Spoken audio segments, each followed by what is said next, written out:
రెండో cup coffee తాగుతుండగా గీత చటుక్కున అంది. కానీ యోగి, నువ్వు ఓ సంగతి మర్చిపోయావు. ప్రతి దాన్ని సైంటిఫిక్గా ఆలోచించకూడదు. ఆ నోబెల్ లారెట్ చెప్పినట్లు మన శరీరం అంతా రకరకాల బయోకెమికల్స్ అనుకో. జీర్ణ ప్రక్రియ లాంటి వాటిని కొన్ని భౌతిక రసాయనిక చర్యల ద్వారా ఎక్స్ప్లెయిన్ చేయవచ్చు. కానీ ప్రేమని ఏ విధంగా రేషనలైజ్ చేస్తావు? ఐన్స్టీన్ని బాగా వాడుకున్నావు, యోగి నవ్వుతూ అన్నాడు. హేతుబద్ధంగా ఆలోచించకపోవటం ఎంత తప్పో ప్రతి విషయాన్ని హేతుబద్ధంగా ఆలోచించాలని భీష్మించుకుని కూర్చోవటం కూడా అంతే తప్పు అంటారు. కానీ సమస్య ఏమిటంటే తాగుడుకు అలవాటైన వాడికి ఎన్నో పెగ్గు తర్వాత నో అనాలో తెలియనట్లు ఇలా రేషనల్గా ఆలోచించటం, ఎక్కడ ఆపాలో అవగతం చేసుకోవటం అంత సులభం కాదు. నువ్వు చెప్పింది నిజమే, కానీ అది నాకు తెలిసిన నిజం. అందుకనే నేను చాలాసార్లు నన్ను నేనే మోడరేట్ చేసుకుంటూ వస్తున్నాను యోగి బాబు. ఇక నిన్ను చేయవలసిన బాధ్యత నాదే అనుకుంది గీత. ఆ మాటలు పైకి చెప్పేందుకు కొన్ని రోజులు ఆగాలని ఆమెకు అనిపించింది. తనకు తట్టిన సినిమా కథ గురించి చెబుతూ హీరోకి ఆస్తి కోల్పోయిన ప్రే ప్రే ఓ స్నేహితురాలు ఉంటుంది అని యోగి ఎందుకన్నాడో ఆమె ఊహించుకోగలిగింది. హీరోకి ఓ ప్రేయసి ఉంటుంది అని చెప్పబోయి అతడు స్నేహితురాలిగా మార్చాడని ఆమె సరిగ్గానే ఊహించింది.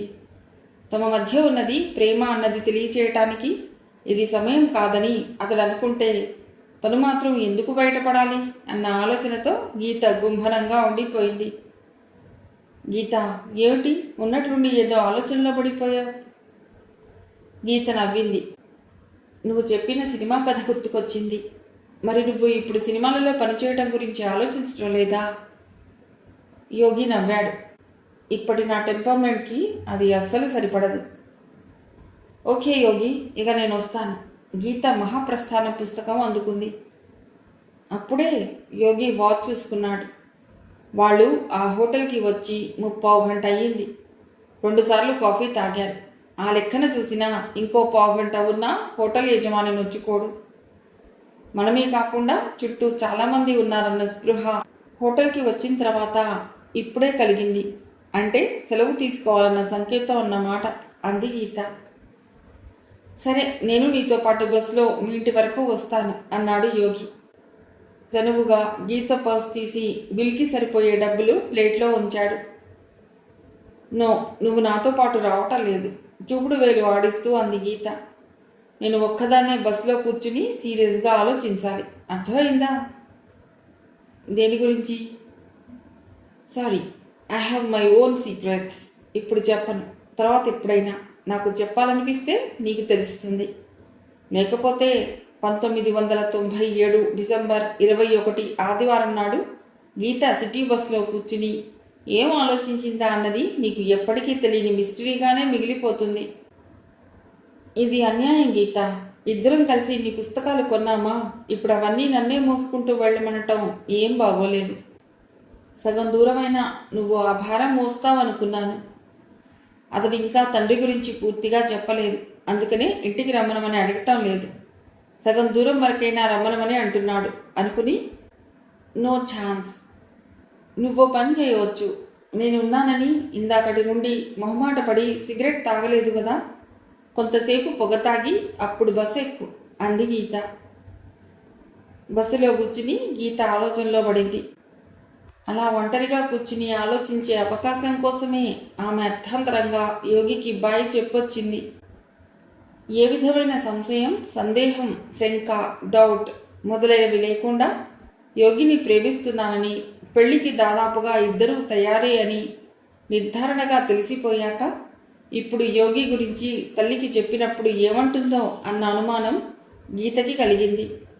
అనుమానం రాగానే ఆమె ఏకాంతాన్ని కోరుకుంది. ఒంటరిగా కూర్చుని తల్లికి ఏమన్నా అభ్యంతరాలు ఉంటాయా అని ఆలోచించాలి అని అనుకుంది. తమ ఇద్దరి మధ్య సంభాషణ ఏ విధంగా జరగవచ్చో గీత ఊహించసాగింది. అమ్మా, నేను యోగి అన్న అతడిని ప్రేమిస్తున్నాను. పేరు చిత్రంగా ఉందే, ఎక్కడ ఉద్యోగం చేస్తున్నాడు అని తల్లి అడుగుతుంది. నాకైతే పేరు గురించి నో అబ్జెక్షన్. ఇక ఉద్యోగం అంటావా, అతడు ఇప్పుడు జర్నలిజంలో పీజీ చేస్తున్నాడు. ఏమిటి, ఇంకా ఉద్యోగం లేదా? మరి పెళ్ళి ఎలా చేసుకుంటున్నారు? అంటే అంటే నాకు సరిగ్గా తెలియదు, కానీ అతడు నాకన్నా చిన్న అనుకుంటాను. పైగా నేను సంపాదిస్తున్నాను కదా. ఇంకో ఏడాదికి నా పిహెచ్డి అయిపోతుంది. ఉద్యోగం రావటం కష్టం కాదు. అంటే అతడు ఉద్యోగం చేయడా? అలా అని నేను అనటం లేదు. అతడి చదువు కూడా అప్పటికి అవుతుంది. అయితే ఆ ఫీల్డ్లో సెటిల్ అవ్వాలంటే కాస్త సమయం పట్టవచ్చు అని అలా అన్నాను. నిజానికి అతడికే నాకన్నా ముందు ఉద్యోగం దొరకవచ్చు. అయితే పెళ్ళి ఎప్పుడని అనుకుంటున్నారు? ఇప్పుడైతే కాదు, బహుశా వచ్చే ఏడాది. మరి ఇంత ముందుగానే మాతో చెప్పేస్తున్నావేమిటి అని తల్లి అడగాలనుకున్నా బయటికి చెప్పదు. అంటే నేనే దానికి సంజాక్షి లాంటిది ఇవ్వాలి అనుకుంది గీత. అంటే అంటే నాకు కొంచెం బెరుగ్గా ఉంది అని అమ్మకి చెప్తే సరి. బెరుకుగా ఉన్నప్పుడు పెళ్ళి అని అప్పుడే అనుకోవటం ఎందుకు? కాస్త నిదానంగా ఆలోచించి అప్పుడు నిర్ణయం తీసుకుంటే సరిపోతుంది కదా. బెరుకు పెళ్లి గురించి కాదు, నీకు చెప్పటానికి బెరుకు. అందుకనే ఇంత ముందుగానే చెప్పటం.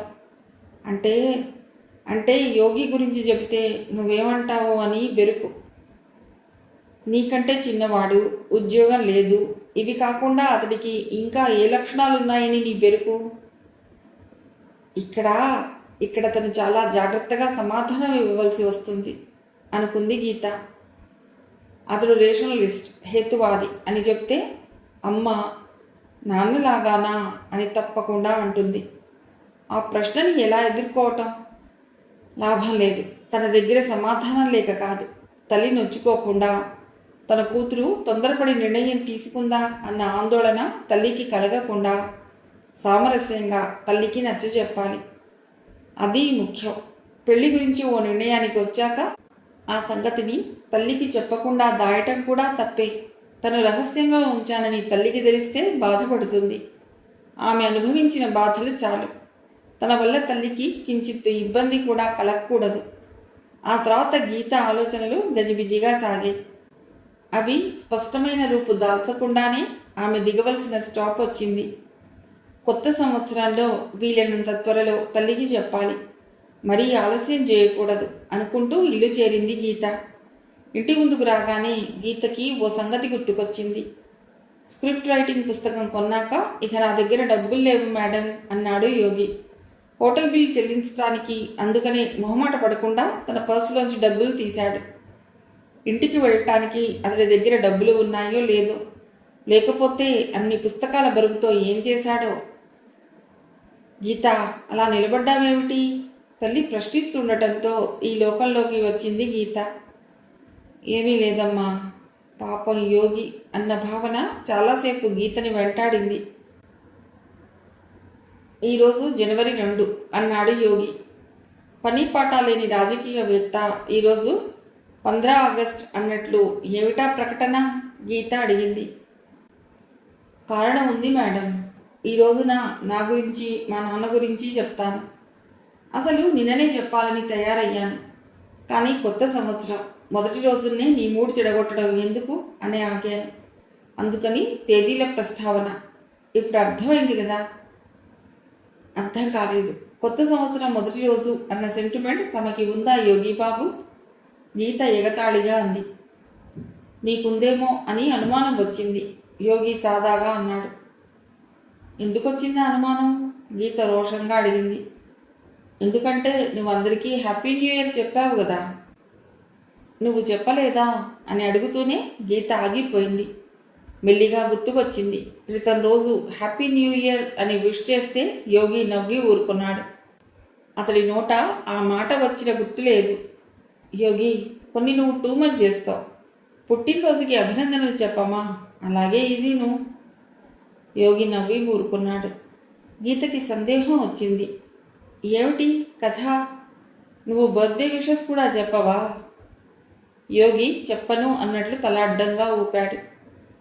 హేతుబద్ధంగా ఆలోచించకపోవటం ఎంత తప్పో ప్రతి విషయాన్ని హేతుబద్ధంగా ఆలోచించాలని భీష్మించుకుని కూర్చోవటం కూడా అంతే తప్పు అని అంటారు అని నువ్వు నాకోసారి క్లాస్ పీకావు, గుర్తుందా? ఇప్పుడు అభినందనల విషయంలో నువ్వు చేస్తున్నదేమిటి? గీత, ఇప్పుడు అవన్నీ చర్చించే ఓపిక నాకు లేదు. ముందు నేను చెప్పేది విను. గీత బుద్ధిమంతురాల్లాగా అతడు చెప్పిందంతా శ్రద్ధగా విన్నది. ఎప్పుడైతే నేను స్వతంత్రంగా ఆలోచించి నా అభిప్రాయాలని ఖచ్చితంగా చెప్పేవాడినో అప్పటి నుండి మా ఇద్దరి మధ్య పోట్లాటలు పెరిగాయి. ఫలానా పని చేసి ఎంత తప్పు చేశానో, ఇంకో పని చేయకుండా ఎంత ఘోరమైన పొరపాటు చేశానో ప్రతిరోజు ఓ రివ్యూ మీటింగ్ పెట్టేవాడు నాన్న. ఇప్పుడైతే ఇలా నవ్వుతూ చెప్తున్నాను కానీ అప్పుడైతే నా రక్తం సలసలా ఉడికిపోతుండేది. బాగా ఎదురు తిరిగాను. నిజానికి చాలా రోజులు ఓ రెబెల్లాగా ప్రవర్తించాను. అది తప్పేమో అన్న విచక్షణ వచ్చేసరికి చాలా డ్యామేజీ జరిగింది అన్నాడు యోగి. ఆ మాటలు చెబుతూ కూడా అతడు నవ్వుతూ ఉన్నమాట వాస్తవమే గాని కళ్ళల్లో స్వల్పంగా మార్పు వచ్చిందన్న అనుమానం గీతకి కలిగింది. జరిగిన దానికి పశ్చాత్తాపడుతున్నాడా? తల్లి లేని లోటు తెలియకూడదని ఎక్కువ శ్రద్ధ తీసుకున్న తండ్రిని సరిగ్గా అర్థం చేసుకోలేదని ఇప్పటికైనా అనుకుంటున్నాడా? ఇంకో పెళ్లి చేసుకోకుండా తన కోసమే జీవితం గడిపిన తండ్రికి దాదాపుగా శత్రువుగా మారటంలో తన తప్పు ఎంతో ఇప్పుడు అంచనా వేసుకుంటున్నాడా? యోగి మీదే కాదు, ఇంకా చూడకపోయినా రంగారావు మీద కూడా జాలి కలిగింది గీతకి. ఆ మర్నాడు సాయంకాలం యోగితో కలిసి అతడి ఇంటికి వెళ్ళింది గీత. బస్సు దిగాక దారిలో మెడికల్ షాప్ దగ్గర ఆగాడు యోగి. నాన్నకు దగ్గుగా ఉంది, కాఫ్ సిరప్ కొనాలి అన్నాడు. డాక్టర్ దగ్గర తీసుకువెళ్ళకపోయావా? ఇలా స్వంత వైద్యం ఎందుకు అడిగింది గీత. ఈ స్వంత వైద్యం కూడా నా తృప్తికే. ఆయన ఈ సీసా ముట్టుకోకపోవచ్చు. ఎప్పుడో సిగరెట్లు ఎక్కువగా తాగితే నాకే అవసరం రావచ్చు. ఆ మాటలు చెబుతూ యోగి ఎలా నవ్వాడో గీతకు అర్థం కాలేదు. కాంపౌండ్కి ఉన్న గేట్ తీస్తుంటే రంగారావు దగ్గు వినబడింది. ఇద్దరూ వెళ్ళేసరికి రంగారావు భగవద్గీత చదువుతూ ఉన్నాడు. నాన్న, నీ దగ్గు బయటికి వినబడుతున్నది, మందు వేసుకోవాల్సింది అన్నాడు యోగి. అతడు భుజం పైన సుతారంగా గిల్లింది గీత. ఇద్దరికీ అంతగా పొసగనప్పుడు కనబడగానే సలహాలు ఇవ్వటం కానీ విమర్శలు చేయటం కానీ మంచి పని కాదని ఎన్నో తెలిసిన ఈ అబ్బాయికి తెలియకపోవటం ఏమిటి? మొదటగా తనని పరిచయం చేయవచ్చు కదా. 2-3 నిమిషాల తర్వాత మెల్లిగా ఇప్పుడు నీ దగ్గెలా ఉంది అని ఆరా తీయవచ్చు కదా. గీత మనస్సులో ఈ పాయింట్లన్నీ గుర్తుంచుకుంది. రేపు యోగికి క్లాస్ పీకాలి. మందు వేసుకున్నాను అన్నాడు క్లుప్తంగా రంగారావు. వేసుకున్నావా? ఏ మందు? ఆతృతగా అడిగాడు యోగి. మందంటే టెర్బుటలైన్ సల్ఫేట్ ఐపి అని, బ్రామ్ హెక్సయిన్ హైడ్రోక్లోరైడ్ ఐపి అని పేరుండనక్కర్లేదు. పావలా బిళ్ళకి ₹1 తగరం చుట్టి ₹4 అమ్మనక్కర్లేదు. అడ్డమైన కెమికల్స్తో శరీరాన్ని పాడు చేసుకోవటమే మందులు వేసుకోవటం కాదు. గీతకి ఆ ప్రవచనాలు ఎందుకో అర్థం అవ్వలేదు. యోగి ఆమెకు చాలా సంగతులు చెప్పాడు కానీ జరిగినవన్నీ ఏకరువు పెట్టలేదు. యోగి తమాయించుకున్నాడు. సరే, ఇంతకీ నువ్వు వేసుకున్న మందు పేరు చెప్పు. కరక్కాయ. గీత విస్తుపోయింది. యోగి నిట్టూర్చాడు. అతడికి అప్పుడు తెలిసిందేమో వాదనని ఇక పొడిగించలేదు. నాన్న, ఈమె గీతాని యూనివర్సిటీలో రీసెర్చ్ చేస్తున్నది అని పరిచయం చేశాడు. గీత నమస్కరిస్తే ఆయన తల ఊపి మర్యాద కోసం 2-3 ప్రశ్నలు అడిగాడు. యోగి ఆపిల్ ముక్కలున్న ప్లేట్ ఇద్దరికీ అందించాడు. రంగారావు ఓ ముక్క తిన్నాడో లేదో దగ్గు ముంచుకొచ్చింది. ఆయన తేరుకున్నాక మంచిళ్ళు ఇచ్చి యోగి అన్నాడు, కరక్కాయ మందు అవుతుంది అని ఎలా అనుకున్నావు నాన్న? ఎందుకు కాదు, నాకు ఎంత ఉపశమనంగా ఉందో తెలుసా. పొద్దున్న 5 నిమిషాలకి ఒకసారి దగ్గొచ్చింది. ఇప్పుడు ఆ వ్యవధి పెరిగింది. నిజమే, కానీ యాంటీబయాటిక్స్ లాంటివి వేసుకుంటే కాస్త తొందరగా తగ్గుతుందేమో కదా అంకుల్ అంది గీత. తగ్గటం నిజమే. ఏమిటనుకున్నావు? ఒంట్లో జబ్బు కాదు, మన జేబులో డబ్బు. మల్టీనేషనల్ కంపెనీలు, కార్పొరేట్ హాస్పిటల్స్ కలిసి జబ్బుల భయం పెట్టి జనాల దగ్గర డబ్బులు కాజేస్తున్నారు. గీత నాలిక ఖర్చుకుంది. అలోపతి మందులపైన ధ్వజం ఎత్తటం బహుశా ఈయన అభిమాన విషయం కాబోలు. మాట వరుసకి అది కాజేయడమే అనుకుందాం. దోపిడీనే జరుగుతున్నదని అంగీకరిద్దాం. కానీ నువ్వు ఒక్కడివి మానినంత మాత్రాన ఆ దోపిడీ ఆగదు కదా ఆలోచించు నాన్న, సానునయంగా అన్నాడు యోగి. ఇది నా ప్రిన్సిపల్ అనుకో, దీనికి నేను కట్టుబడి ఉంటాను. అయినా నువ్వు కొత్తగా మాట్లాడుతున్నావేమిటి? ఎవరికీ లేని శాస్త్రీయ దృక్పథం నాకుంది అని నువ్వొక్కడివే భుజాలు ఎగిరివేయకపోతే దేశానికి జరిగే నష్టం ఏమిటి అని నీ చిన్నప్పటి నుండి నేను మొత్తుకున్నాను. నువ్వు విన్నావా? రంగారావుకి మళ్ళీ దగ్గుతెర వచ్చింది. గీత నిట్టూర్చింది. యోగికి కానీ రంగారావుకి కానీ విడివిడిగా కానీ కలిసి కానీ క్లాసులు ఎన్ని తీసుకున్నా ప్రయోజనం ఉండదేమో అని ఆమెకు తోచింది. ఇద్దరి మధ్య సంబంధాలు పాయింట్ ఆఫ్ నో రిటర్న్ అంటారే, ఆ దశకి చేరాయి కాబోలు అనుకుంది. దగ్గు తగ్గాక రంగారావు గీత వంక తిరిగాడు. నేను చాదస్యంగా మాట్లాడుతున్నానని అనుకోకు. మా వాడితో స్నేహం చేసినప్పుడు ఆదర్శాలు, అభ్యుదయాలు, హేతువాదాలు, రేషనల్ థింకింగ్లు గట్రా చాలా ఆకర్షణీయంగా కనిపిస్తాయి.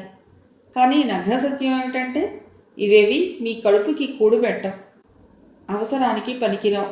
మనిషిని ఉలిపికట్టెలాగా, ఏకాకిలాగా మార్చి చుట్టూ అగాధాలు సృష్టిస్తాయి, అంతే. మొదటిసారిగా యోగి ఇంటికి వెళ్ళినప్పుడు నీ భావాలు ఎలా ఉన్నాయి అని ఎవరైనా ఇంటర్వ్యూ చేస్తే ఏం చెప్తానో తెలియదు కానీ ఖచ్చితంగా గజిబిజి గందరగోళం అన్న పదాలు మాత్రం ఉపయోగిస్తాను అనుకుంది గీత.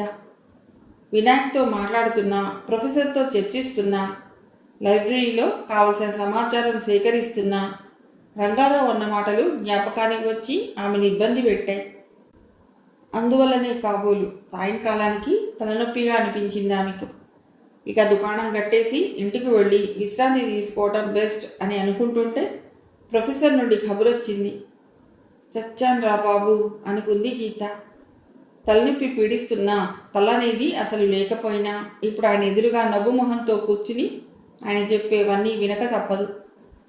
ఆయన ఊరు పెడుతున్నట్ట, 4 రోజుల తర్వాత వస్తా అట్ట. గీతకి కొన్ని సూచనలు ఇచ్చాడు. ఆమె తల ఊపి లేవబోతుంటే ఆయన అన్నాడు, ఈ సంక్రాంతి మ్యాగజైన్లో యోగి కథ పడింది చూసావా? చాలా బాగుంది. ఓహో, ఈయనకి ఈ టాలెంట్ కూడా ఉందా అనుకుంది గీత.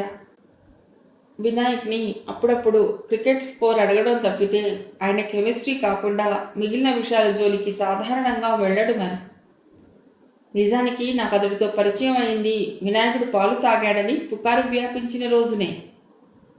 గీత తలనొప్పి మాయమైంది. ఆసక్తిగా వినసాగింది. ప్రొఫెసర్ మాటల్లోనే చెప్పాలి అంటే ఆయన కొన్ని సందర్భాలలో హేతువాది, కొన్నిసార్లు కాదు. వినాయక విగ్రహం పాలు తాగుతున్నది అని విన్నప్పుడు ఆయనకి కుతూహలం పుట్టింది. ఓ సీసాలో పాలు తీసుకుని భార్య సమేతంగా ఆయన దగ్గరలో ఉన్న గుడికి వెళ్ళాడు. అక్కడ బార్లు తీర్చిన జనాన్ని చూడగానే ఆయన భార్యలో భక్తి పారవస్యం పొంగింది. అంతవరకు ఆయన దేవుడు ఉన్నాడా లేడా అన్న ప్రశ్నని సీరియస్గా తీసుకోలేదు. కళ్ళ ఎదురుగా అన్ని సాక్ష్యాలు కనబడుతున్నప్పుడు ఆ ప్రశ్నకి సమాధానం వెతకడం అనవసరమైన పని అనుకునేవాడు. అగోచరమైన అదృశ్య శక్తి ఈ విశ్వగమనాన్ని నిర్దేశిస్తున్నదని ఆయన నమ్మాడు. ఆ శక్తికి ఓ రూపాన్ని, నామాన్ని ఆపాదించుకోవటం అన్నది మనిషి సౌలభ్యం కోసమే అని, ఆ సంగతిని అర్థం చేసుకున్న ఆ శక్తి ఆ పేరుతోనే కాదు ఏ పేరుతో ధ్యానించినా గమనిస్తుందని ఆయన నమ్మకం. అరగంట గడిచిన క్యూ సగం దూరం కూడా కదలలేదు. అప్పుడు యోగి, అతడి స్నేహితులు వచ్చారు. విగ్రహాలు పాలు తాగుతున్నాయని భావించడం ఎంతటి మిథ్యో శాస్త్రీయంగా వివరించే ప్రయత్నం చేశారు. సర్ఫేస్ టెన్షన్ క్యాపిలరీ యాక్షన్ వల్ల విగ్రహాలు పాలు తాగుతున్నదన్న భ్రాంతి ఎలా కలుగుతున్నదో చెప్పారు. ఆకలితో అల్లాడే వారికి ఇవ్వకుండా ఇలా పాలని నీళ్ళపాలు చేయకండి అని చెబుతుంటే కొంతమంది విసుక్కున్నారు. దేవుడన్నాక మహిమలుండవా? ఆ మహిమలు కళ్ళారా చూసి తరించటాన్ని తప్పుబట్టకండి. వృధా అన్న పేరు పెట్టి అపరాధం చేయవద్దు, లెంపలేసుకోండి అన్నారు. అప్పుడు యోగి దృష్టి ప్రొఫెసర్ పైన పడింది. ఆయన దగ్గరికి వచ్చి, సార్, మీరు కూడా ఇలా వేలం వెర్రీలో పట్టం భావ్యం కాదు సార్ అన్నాడు. ప్రొఫెసర్ సమాధానం చెప్పటానికి తత్తరపడ్డాడు. తేరుకున్నాక, ఐన్స్టీన్ లాంటి గొప్ప శాస్త్రవేత్త ఏమన్నాడో తెలుసు కదా? Science without religion is lame, religion without science is blind. ఆయనే మతం బోధించే విషయాలని నమ్మాడు. ఇక తెలిసి తెలియని మనం ఎంత అన్నాడు. యోగి మొహం గంభీరంగా మారింది. I think this is the most abused quotation sir. ఆయనకి ఒక రకమైన ఆధ్యాత్మిక భావం ఉన్నమాట నిజమే. దాన్ని ఆయన కాస్మిక్ రిలిజియన్ అని పిలిచేవాడు. స్తోత్రాలకి అనుగ్రహించే దేవుడిపైన కానీ, కోపించి శపించే దేవుడిపైన కానీ తనకి నమ్మకం లేదని చాలాసార్లు సుస్పష్టంగా చెప్పాడు. ఈ విశ్వమంతా కొన్ని నియమ నిబంధనలకి లోబడి నడుస్తున్నదని, శ్రమతో విచక్షణ వివేకాలతో అలుపెరగక ఆ అంతర్లీన అదృశ్య అమరిక గురించి శోధించటమే ఆయన దృష్టిలో దైవారాధన, ఆధ్యాత్మికత, మాహాత్మ్యాలకి, మహిమలకి, అద్భుతాలకి అతీతంగా ఈ విశ్వగమనం కొనసాగుతున్నది అని ఆయన అన్నాడు కూడా. ప్రొఫెసర్కి అంత లోతుగా ఆ కొటేషన్ గురించి అప్పుడే తెలిసింది. మతం గురించి ఐన్స్టీన్ ఆలోచన సరళి ఏమిటో అప్పుడు అర్థమైంది ఆయనకి. యోగి అంతటితో ఊరుకోలేదు. ఆ తర్వాతి రోజు నా దగ్గరికి వచ్చాడు. న్యూయార్క్ టైమ్స్ మ్యాగజైన్లో ఐన్స్టీన్ రాసిన వ్యాసాన్ని, ప్రిన్స్టన్ థియోలాజికల్ సెమినరీలో ఆయన చదివిన ఉపన్యాసాన్ని నాకు ఇచ్చాడు. అది చదివాక ఐన్స్టీన్ కొటేషన్ని అన్ని రోజులు ఎంత తప్పుగా అర్థం చేసుకున్నానో అవగతం అయింది. మనిషి నీతి నియమాలతో ప్రవర్తించడానికి మతం అవసరం లేదని ఆ మహానుభావుడు అన్నాడు. స్వర్గం అన్న ఆశ చూపించో, నరకం అన్న భయం కలిగించో మనిషిని ప్రలోభ పెట్టడం అధమం అని ఆయన అన్నాడు. ప్రొఫెసర్ చెప్పుకుపోయాడు. అప్పటి నుండి నాకు యోగి అంటే అభిమానం. ఆ సంఘటన జరిగి ఏడాది దాటింది. ఈ ఏడాదిలో నా దృక్పథం మారింది అంటే దానికి కారణం యోగి. యోగి గురించి ప్రొఫెసర్ ఎందుకంత ఎక్కువగా మాట్లాడాడో గీతకి సరిగ్గా తెలియలేదు. ఈ మధ్యకాలంలో తాము సన్నిహితంగా తిరుగుతున్నామని ఆయన గమనించాడా అన్న సందేహం ఆమెకు కలిగింది. ఆ విధంగా ఆలోచించటం అనవసరమని వెంటనే స్ఫురించింది. ఒకవేళ ప్రొఫెసర్ అలా గమనించి ఇప్పుడు యోగి గురించి 4 మంచి మాటలు చెప్పాడు అంటే ఆయన తన భుజం తట్టి ప్రోత్సహిస్తున్నాడు అనుకోవచ్చు కదా.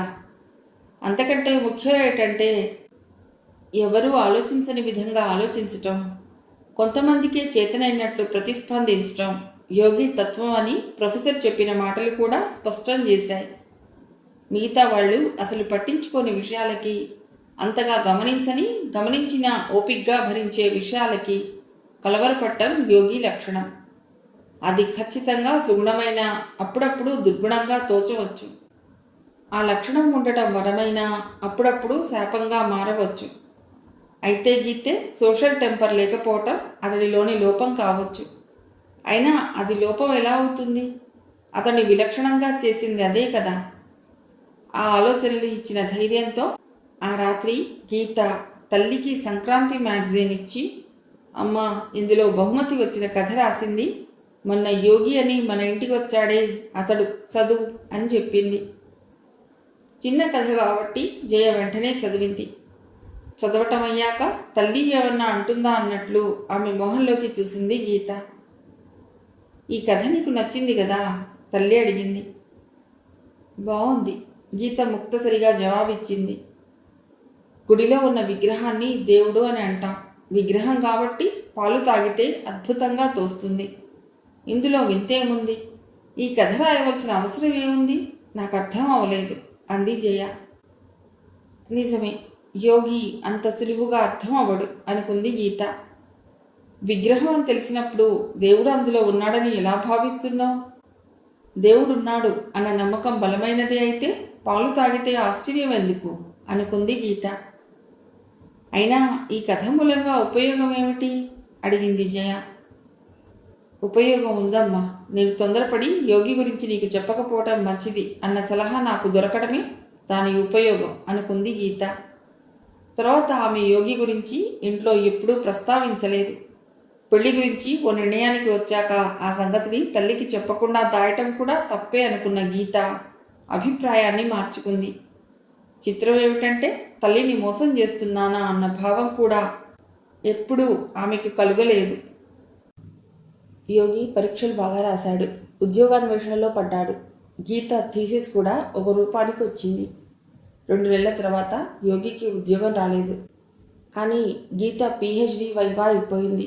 ఇంకో 2 నెలల తర్వాత కెమికల్ టెక్నాలజీ ఇన్స్టిట్యూట్లో సైంటిస్ట్గా ఉద్యోగం వచ్చింది గీతకి. ఉద్యోగంలో చేరాక ఆ రోజు గీతకి మొదటి సెలవు దినమైన మామూలు ప్రకారమే నిద్రలేచి కాఫీ కలిపి తల్లికి కూడా ఓ కప్పు అందించింది.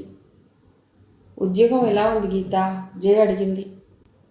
బాగుందమ్మా అంది గీత. నువ్వు ఏమనుకుంటున్నావో నాకు తెలియదు కానీ ఇక నీ పెళ్ళికి త్వరపడాలి.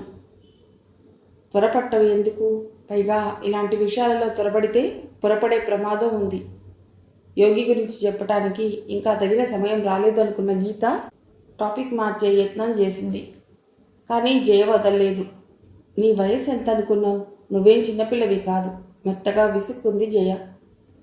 చిన్నపిల్లను కాను కాబట్టి అన్నీ ఆలోచించే తొందర ఎందుకని అడుగుతున్నాను అని గ్రహించాలమ్మా. గీత నవ్వింది. ఇన్ని రోజులు నిన్ను అడగలేదు. ఎవరినైనా ప్రేమించావా? గీత ఊపిరి బిగబట్టింది. ఇన్నాళ్ళు తల్లికి ఏం చెప్పాలో తెలియక సతమతమవుతూ వాయిదా వేస్తూ వచ్చిన ప్రశ్నని ఎదుర్కోవటానికి ఆమె తయారుగా లేదు. జయ రెట్టించటంతో గీతకి నోరు విప్పక తప్పలేదు. యోగి అని ఒకతడిని ఇంటికి తీసుకొచ్చాను. అతడంటే ఇష్టం ఉంది. అయితే అతడింకా ఉద్యోగ ప్రయత్నాలలో ఉన్నాడు. త్వరలోనే వస్తుందనుకుంటున్నాను. అప్పుడు అతను చాలా మంచివాడు. జీవితం అన్నది ఒకరికి సాయం చేయటానికి అన్నట్లు ఉంటాడమ్మా. తత్తరపడుతూనే మనస్సులో ఉన్నది కొంతవరకు బయటపెట్టింది. జయ మాట్లాడలేదు. ఇంకొన్ని ప్రశ్నలు అడగలేదు. గీతను దగ్గరగా తీసుకుంది. ఆ రోజు సెలవు అవ్వటంతో యోగి ఇంటికి వెళ్ళింది గీత. ఆయన గారు పొద్దున్నే బయటికి వెళ్ళాడు. ఏదో హడావిడిగా టిఫిన్ తయారు చేశాడు. లంచ్ టైంకి వస్తానన్నాడు. రంగారావు అన్నాడు. వస్తాడని అనుకుంటున్నాను. ఎందుకంటే వంట తనే చేస్తానని నన్ను వంటగదిలోకి అడుగు పెట్టవద్దని హెచ్చరించాడు. మరి అయితే నేను కాసేపు ఎదురు చూస్తాను అంకుల్ అంది గీత. రంగారావు తలూపాడు. కాఫీ తాగుతావా?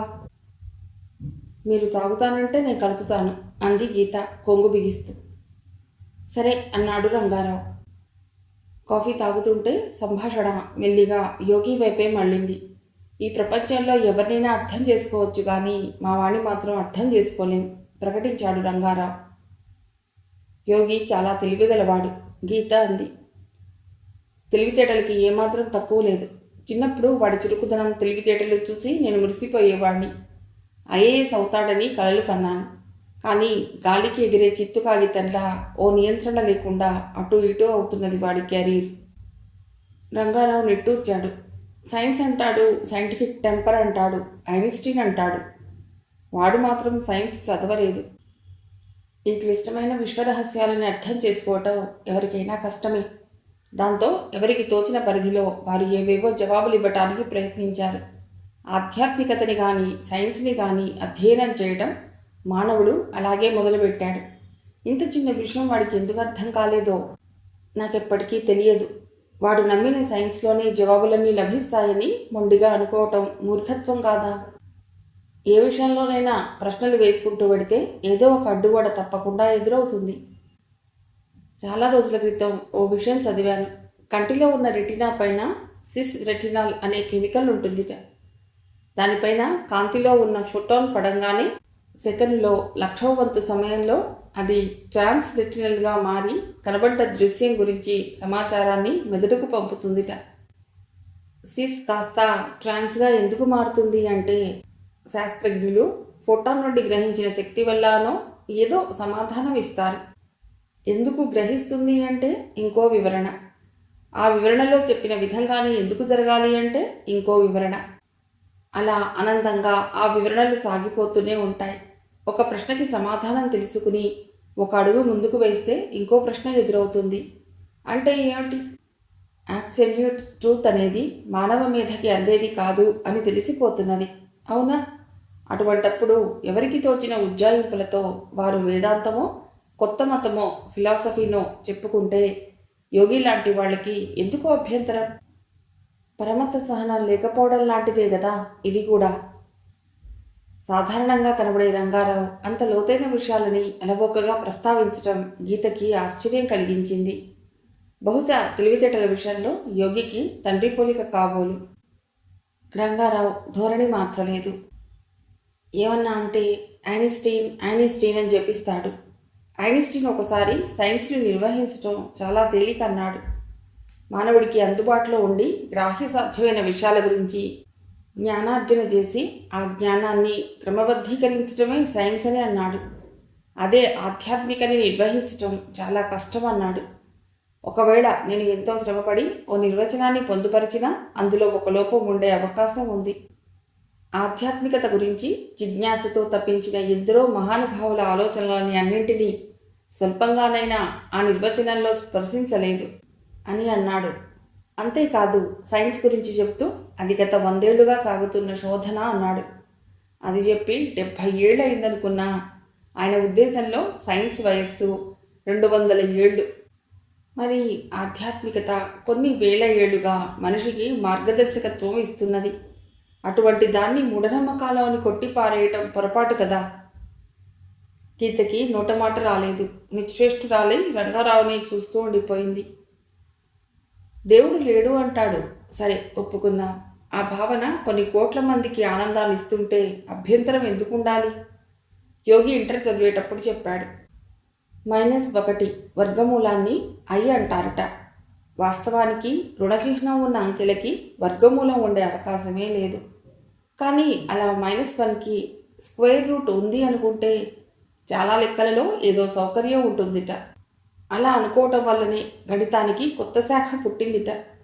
ముఖ్యంగా ఎలక్ట్రికల్ ఇంజనీరింగ్లో ఎన్నో సమస్యలని సాధించడానికి, సులభంగా మలుచుకోవటానికి ఆ ఊహ బాగా తోడ్పడుతోందిట. మరి I అన్నది ఇమాజినరీ నెంబర్ అని తెలిసి ప్రయోజనం పొందుతున్నప్పుడు ఓ అదృశ్య శక్తికి దేవుడు అని నామకరణం చేస్తే తప్పేమిటి? ఈయనకి నేను జవాబు చెప్పను అనుకుంది గీత. చెప్పి ఒప్పించేందుకు గట్టిగా ప్రయత్నించవచ్చు, కానీ ఆయన నొచ్చుకునే ప్రమాదం ఉంది. బహుశా యోగి ఆ దారిలో వెళ్లే ఈయన్ని ఎంతో గాయపరిచాడేమో కూడా. ఈయనతో చర్చించలేను, కానీ ఆయన్ని సమాధానపరిచే యత్నం చేయాలి అనుకుంది గీత. గొంతు సవరించుకుంది. అంకుల్, ఏదైనా తింటున్నప్పుడో తాగుతున్నప్పుడో పొలమారి దగ్గులా వస్తే ఎవరో తలుచుకుంటున్నారు అంటారు. అది మూఢనమ్మకమా కాదా అన్న చర్చ పక్కన పెట్టి మన ఆత్మీయులని ఆ విధంగా గుర్తు చేసుకోవటం ఆప్యాయతకి నిదర్శనం అనుకుంటే బాగుంటుంది. పొలమారగానే హాస్టల్లో ఉన్న కూతురికి ఫోన్ చేసి నువ్వేమన్నా తలుచుకున్నావా అని అడగటాన్ని పిచ్చి ప్రేమ అనుకోవచ్చు. పొలమారిందని అమెరికాలో ఉన్న అబ్బాయి ఏ అవస్థలో పడి తలుచుకుంటున్నాడో అని బెంబేలు పట్టం ఇంకో మెట్టు పైకి ఎక్కటం. తినేటప్పుడు మాట్లాడాలంటే జాగ్రత్త అవసరం. అలా అయితే పొలమారదు అనుకోవటం వేరే విధం. ఇలా ఒక్కొక్కరు ఒక్కో విధానం ఎన్నుకుంటారు. మనకి కావలసిన వారు మనలాగా కాక ఇంకో తీరుగా స్పందిస్తే కాసింత ఘర్షణ తప్పదుగా అంకుల్ అంది. రంగారావు ఆమె వంక సాలోచనగా చూశాడు. ఆయన నోరు విప్పేలోగా గీత అంది, యోగి రావటం ఆలస్యం అవుతుందేమో, నేనే వంట చేస్తాను. నీకెందుకమ్మా శ్రమ? శ్రమేం లేదు అంకుల్, మీతో కలిసి తినాలన్న ఆశ, అంతే. గీతతో పాటు రంగారావు కూడా నవ్వాడు. అంతేకాదు, ఆమెతో పాటు వంటగదిలోకి వచ్చి కబుర్లు చెప్తూ ఆమెకి సహాయం చేశాడు. యోగి వచ్చేసరికి ఘుమఘుమలాడుతున్న భోజనం తయారైంది. సెలవు రోజున రెస్ట్ తీసుకోకుండా ఎందుకీ బాధలు గీత? నాకైతే ఎలాగో పని పాట లేదు కదా, నేను చేసేవాడిని అన్నాడు యోగి. గీత నొచ్చుకుంది. ఆ తర్వాత ఇద్దరే ఉన్నప్పుడు అంది, నీకు పని పాట లేదని నీకు నువ్వే ఎందుకు తక్కువ చేసుకుంటావు యోగి? తక్కువ కాదు, ఉన్నమాట అది అన్నాడు యోగి. ఆ రోజున అతడు 2 ఇంటర్వ్యూలకు వెళ్ళాడు. కానీ వారి తీరు అతడికి ఏమాత్రం నచ్చలేదు. అంత్యనిష్ఠురం కన్నా ఆది నిష్ఠురం మేలు అనుకుని ఒక ఆఫర్ని తిరస్కరించాడు. అది తప్ప అన్న భావన క్షణకాలం అతడి మనస్సులో మెదిలింది.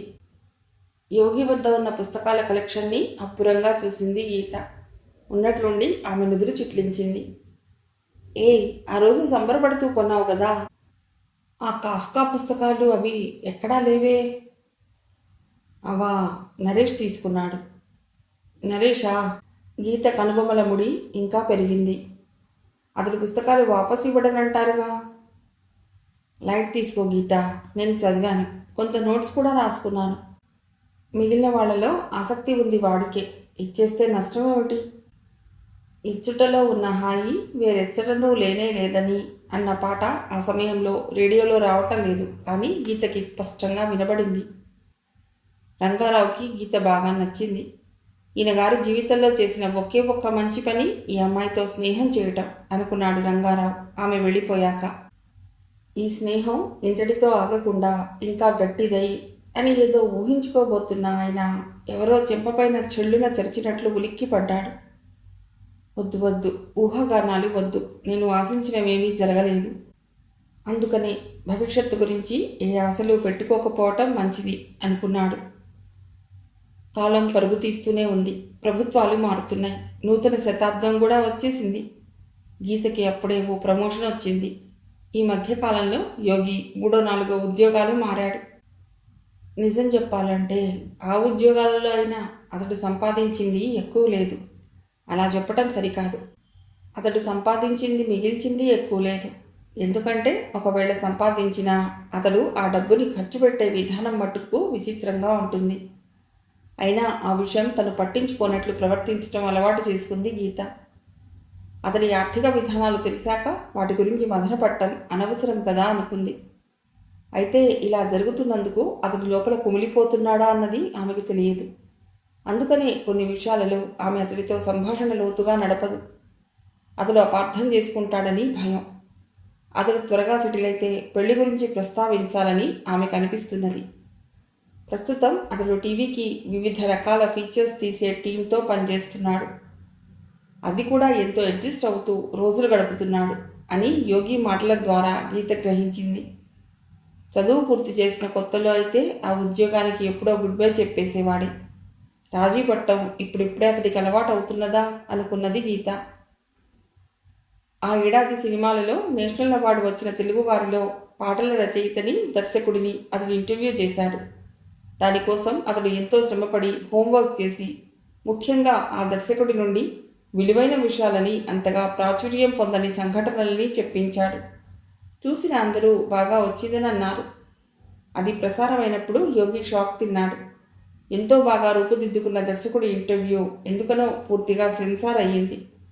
ఒక్క పాటల రచయిత ఇంటర్వ్యూ మాత్రమే వచ్చింది. తర్వాత అతడికి తెలిసింది ఆ దర్శకుడికి ఛానల్ యాజమాన్యానికి ప్రచ్ఛన్న వైరం ఉందిట. మొదటిసారిగా తెలుగు సినిమా దర్శకుడికి నేషనల్ అవార్డు వస్తే వ్యక్తిగత విషయాలని దృష్టిలో ఉంచుకుని అంత చవకబారుగా ప్రవర్తించడం యోగి సహించలేకపోయాడు. ఆ సంస్థ మేనేజింగ్ డైరెక్టర్ రూంలోకి దూసుకుని వెళ్ళి ఆయన్ని నిలదీశాడు. పెద్ద గొడవ అయింది. యోగి ఆ ఉద్యోగానికి రాజీనామా ఇచ్చాడు. జరిగిన విషయం గీతతో చెప్పి బాధపడ్డాడు యోగి. గవర్నమెంట్ సెన్సారింగ్ చేస్తే పత్రికా స్వాతంత్రానికి భంగం కలిగిందని నడిచే వాళ్లే తాము మాత్రం యథేచ్ఛగా సెన్సారింగ్ చేయటానికి వెనుదీయరు. ఏమిటి డబుల్ స్టాండర్డ్స్? అతన్ని ఎమ్యూజ్ చేయడానికి ప్రయత్నించింది గీత. ద్వంద్వ ప్రమాణాలను అనుసరించడంలో తప్ప మిగిలిన అన్ని విషయాలలో భారతీయులు ద్వంద్వ ప్రమాణాలు అనుసరిస్తారు అని ఒక విదేశీయుడు జోక్ చేశాడు, గుర్తుందా? ఆ డబుల్ స్టాండర్డ్స్నే సింగిల్ పాయింట్ ప్రోగ్రాం లాగా ఫాలో అవుతారని అన్నాడు ఆయన. యోగి కూడా నవ్వాడు. అంతలోనే గంభీరంగా మారి ఐఎమ్ సారీ గీత అన్నాడు. ఉద్యోగం లేకపోవటం తామిద్దరూ తర్వాతి అడుగు వేసేందుకు అడ్డంకి అవుతుందని అతడికి కూడా అర్థమైందా? అందుకని సారీ అన్నాడా అనుకుంది గీత. ఆ సంఘటన చాలా రోజులే అతడి అవకాశాలను వెంటాడుతుందేమో అన్న అనుమానం గీతకి కలిగింది. అయితే ఇక అతడికి ఉద్యోగం వస్తుందని ఎదురు చూడటం కన్నా పెళ్లికి తొందరపడటం మంచిదన్న ఆలోచన ఆమెకు కలిగింది. పెళ్ళై తన సంపాదన తోడైతే ఇంకో ప్రయోజనం ఉండవచ్చు. స్వతంత్రంగా ఏమన్నా చెయ్యాలన్న ఊహ కూడా అతడికి కలుగవచ్చు. ఇతరుల వద్ద ఉద్యోగం చేయలేకపోతున్న అతడికి ఇదే మంచిదేమో. 4 రోజుల తర్వాత యోగి ఒక పత్రికలో చేరాడు. ఒక రోజున ఇద్దరు హోటల్లో కాఫీ ఆర్డర్ చేశాక ఆ వార్త సాదాసీదాగా చెప్పాడు యోగి. అరే, రైలు ప్రమాదంలో 50 మంది మృతి అన్న వార్త చదువుతున్నట్లు ఇంత మంచి ఖబరు శారోగా చెప్పడం ఏం బాగోలేదు అంది గీత అతడి చెయ్యి అందుకుని. నాన్నతో పోట్లాడేటి వచ్చాను, మూడు బాగోలేదు క్లుప్తంగా అన్నాడు యోగి.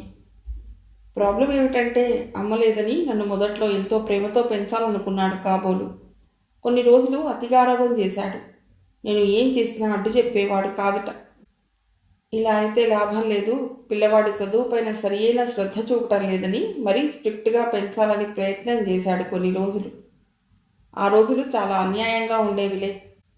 ట్రైన్ వచ్చు సమయము, ట్రైన్ వెళ్ళు సమయము లాగా నాకు ఒక టైం టేబుల్ వేసి ఏ రోజు ఎన్ని నిమిషాలు ఆలస్యంగా ఫలానా పని చేశానా అన్నది లెక్కలు వేస్తూ ఉండేవాడు. నువ్వు నమ్మవు కానీ అప్పుడంతా రైల్వే ప్లాట్ఫామ్ లాగా ఉండేది నాకు. ఎన్ని మిల్లీలీటర్ల పాలు తాగాలో కూడా ఆయన చెప్పేవాడు. నాకు అసలు ఊపిరి ఆడేదే కాదు. ప్రతిదీ ఎదిరించేవాణ్ణి. దాంతో నన్ను డిసిప్లిన్లో ఉంచటం ఆయనకు కుదరలేదు. పెద్దవాళ్ళు చెప్పారు కాబట్టి గుడ్డిగా వినాలి, ఎదురు చెప్పకూడదు అన్నది చిన్నప్పటి నుండి నాకు నచ్చేది కాదు. రీజన్ లేకుండా ఏ సంగతి వినేవాణ్ణి కాదు. పాపం నాన్నకి నన్ను ఎలా పెంచాలో అర్థం కాలేదు. నాలాంటి పిల్లవాణ్ణి ఎలా లొంగదీయాలో ఎవరికీ తెలియదని ఆయనకి తెలియదు అన్నాడు యోగి తన చిన్నప్పటి సంగతులు ఇంకోసారి ఆమెకి చెబుతూ. నాకు తెలుసు అంది గీత నవ్వుతూ. తెలిసినా లాభం లేదమ్మాయి, నేను ఇప్పుడు పిల్లవాణ్ణి కాదు, నువ్వు ఇంకా చిన్నపిల్లవాడివే అనబోతూ ఆగిపోయింది గీత.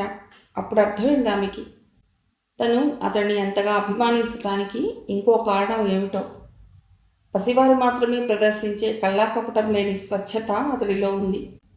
అది ఆమెని అంతగా ఆకర్షించిన లక్షణం. నేను చిన్నపిల్లవాడిని కాదు అన్నది పాయింట్ నెంబర్ 1. ఇక రెండో పాయింట్ ఏమిటంటే నన్ను సవ్యంగా సాకటానికి, దత్తత తీసుకోవటానికి కూడా నా ఏజ్ బారయింది.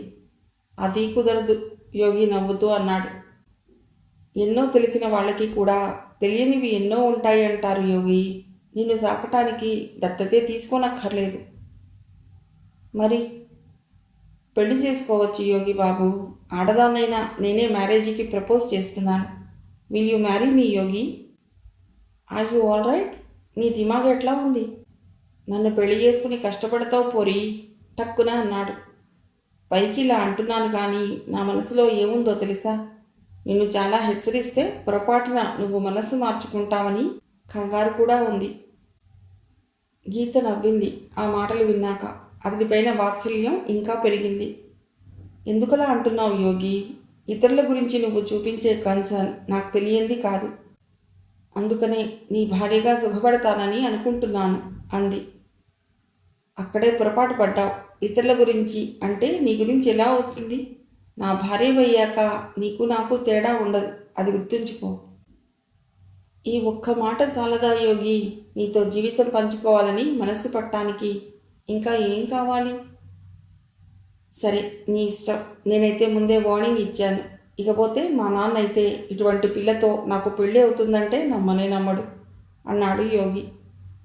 వేపకాయ అంతో గుమ్మడికాయ అంతో వెర్రో తిక్కో ఉన్న అమ్మాయి తప్ప ఎవరూ నన్ను పెళ్లి చేసుకోవటానికి ఒప్పుకోరని ఆయన ప్రగాఢ విశ్వాసం.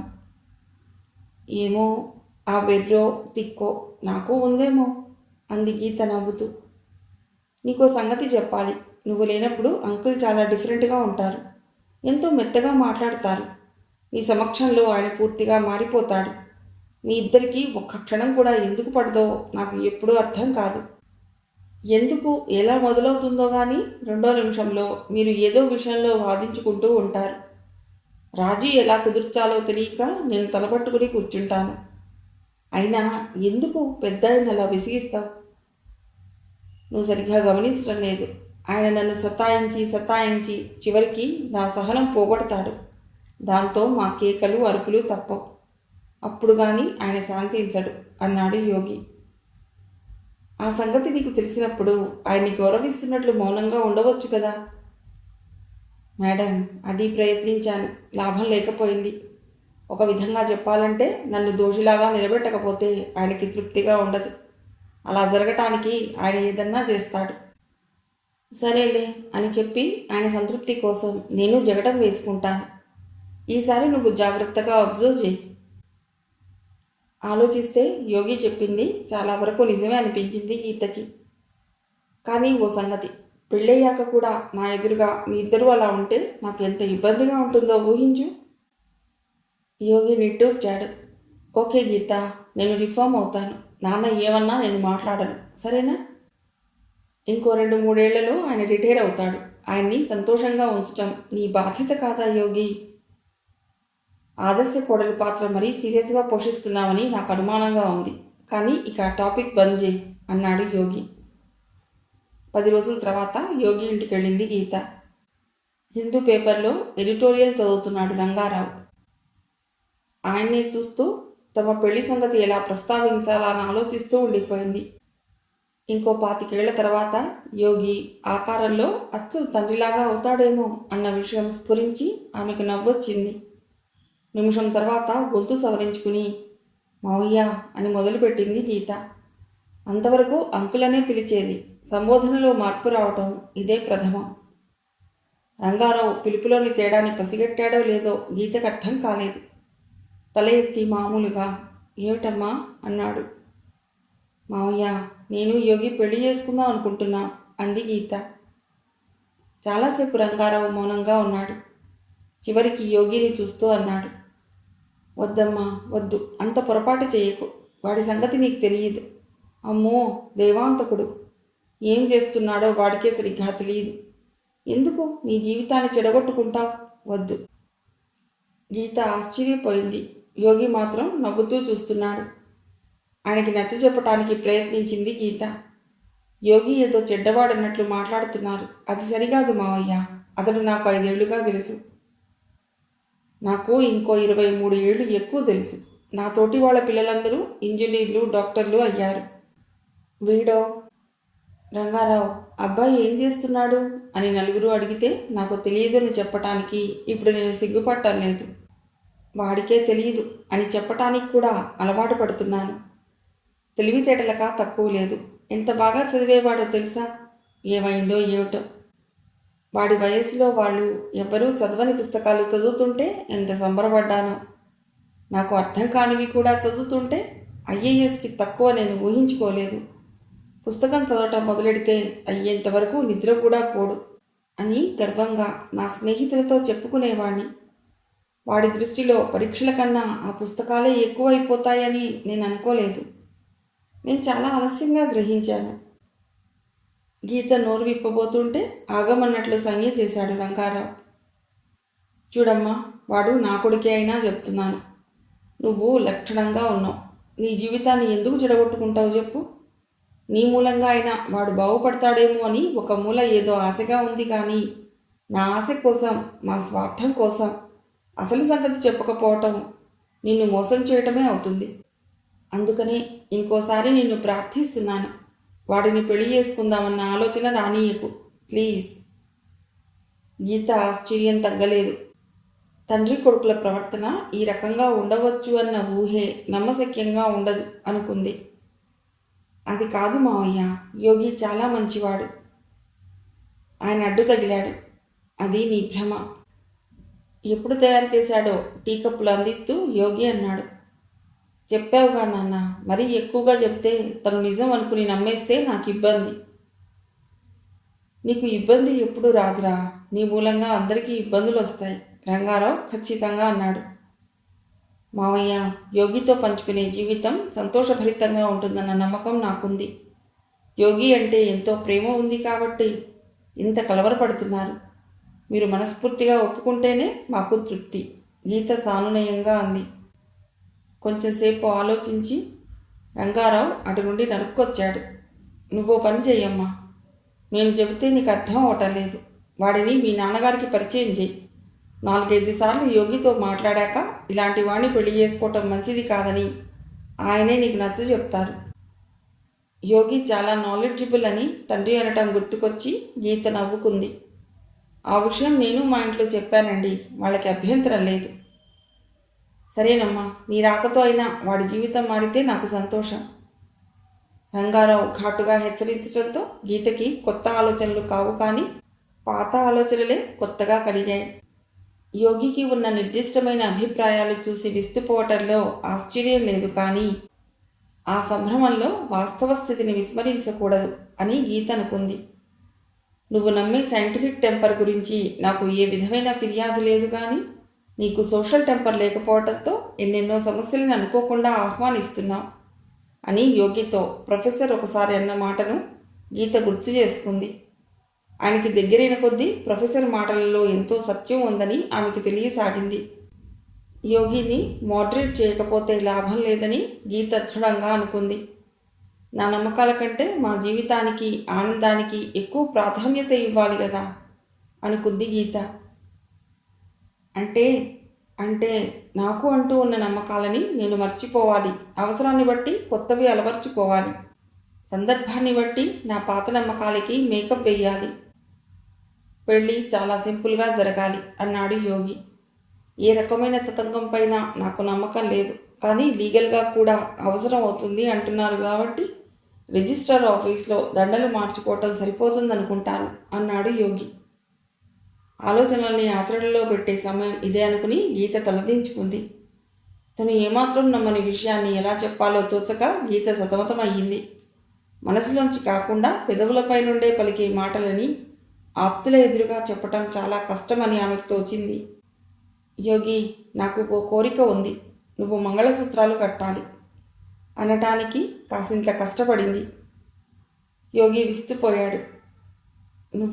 నువ్వేమంటున్నావు? అలాంటి నమ్మకాలు నీకున్నాయంటే ఆశ్చర్యంగా ఉంది. కొన్ని సాంప్రదాయాలు, ఆచారాలు ఉంటాయి యోగి, వాటిల్లో లాజిక్ వెతకకూడదు. పొద్దున్నే లేచి సూత్రాలని నేను కళ్ళకి అద్దుకోవటం కోసం ఇలా అడుగుతున్నానని మాత్రం భ్రమపడకు. గీత స్థిరంగా ఉంది. కానీ గీత, నువ్వు కూడా ఇలాంటివి ఆశిస్తున్నావా? పెద్ద పెద్ద కమ్యూనిస్టు దేశాలలో కూడా అతిథులకి తుపాకులతో గౌరవ సైనిక వందనం చేస్తారు. దానికేమన్నా లాజిక్ ఉందా చెప్పు? అంతదాకా ఎందుకు? నా పిహెచ్డి థీసిస్ నీకు తెలుసు కదా, రోడియం క్యాటలైజేషన్ నోవెల్ ఆర్గానిక్ రియాక్షన్స్. అప్పుడు కాన్వకేషన్లో నేను పిహెచ్డి డిగ్రీ తీసుకున్నప్పుడు నా డ్రెస్ నాకు బాగా సూట్ అయ్యిందని ఫోటో తీసావు, కానీ రోడియం అంటేను ఆర్గానిక్ కెమిస్ట్రీ అంటేను తెలియని రోజుల్లో డిజైన్ చేసిన అలాంటి నవ్వు పుట్టించే డ్రెస్, టోపీ ఆ థీసిస్ రాసిన అమ్మాయి ఎందుకు వేసుకోవాలి అన్న లా పాయింట్ లాగావా? ఆ దుస్తులకి డిగ్రీలకి సంబంధం ఏమిటి అన్న లాజిక్ వెతికావా? గీత గట్టిగా వాదించింది. ఇవి నిజానికి గళసూత్రాలని ఆడవాళ్ల మెడకి కట్టిపడేయటానికి మగవాడు కనుక్కున్న అందమైన పలుపుతాడు అని అన్నారు. కానీ ఈ సింబాలిజంలో నాకు నమ్మకం ఉంది. యోగి ఒప్పుకున్నాడు. గీత నవ్వుకుంది. అతడు ఊహించలేదు, కానీ ఇదంతా యోగి కోసం మాత్రమే ఆమె చేసింది. భార్యాభర్తలుగా హాయిగా జీవించడానికి ఉపయోగపడే సూత్రాలు ఏమన్నా ఉన్నాయేమో ఆమెకు తెలియదు, కానీ మంగళసూత్రాల అవసరం మాత్రం లేదని ఆమెకి నమ్మకం. అయితే బ్రేక్లు వేయకపోతే యోగి రెచ్చిపోతాడని గీత భయపడింది. ఆల్రెడీ తను నమ్మిన విషయాల కోసం అతడెంత పోగొట్టుకున్నాడో ఆమెకి బాగా తెలుసు. నేను నటిస్తున్నాను అని ఎవరన్నా అంటే వాదించకుండా ఒప్పుకుంటాను. నన్ను నేనే వంచుకుంటున్నాను అంటే ససేమిరా ఒప్పుకోను అనుకుంది గీత. మిగిలిన కథ తర్వాతి భాగంలో.